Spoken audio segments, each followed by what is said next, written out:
There are a lot of great joints in woodworking, and a good, quick, strong joint is done with a Kreg jig. I'm Dave Troll with the Troll Gallery, and I'm going to show you how to use a Kreg jig. The materials you'll need for this are a Kreg jig, the bit and stop that comes with it, the drivers, the screws that are used in pocket hole joinery, the material you're going to be joining, and a drill or drill driver. First thing you want to do is set the drill stop on your bit.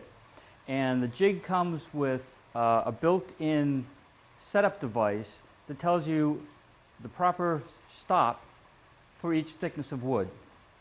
Today we're going to be using 3/4 inch stock, and we'll set up the bit for that. Next we're going to go ahead and chuck up our bit into our drill. And then we're going to set our clamping mechanism for the correct thickness of our stock, because we want to hold it in place pretty snug. Once we get that set, we can set our piece into the jig and go ahead and drill our holes. With pocket holes, you want to make sure you drill at least 2 holes for your joint. You can use more, but you don't want to use just one. If you use one, it actually becomes a pivot point and it's not a very strong joint. The next thing you do is, once your holes are drilled, is you can go ahead and assemble your joint, and you can either use glue or not. It's almost as strong without glue. And generally speaking, this is going to be used, as we're going to show today, we're going to use end grain to long grain, which is a fairly weak joint, but the glue does help.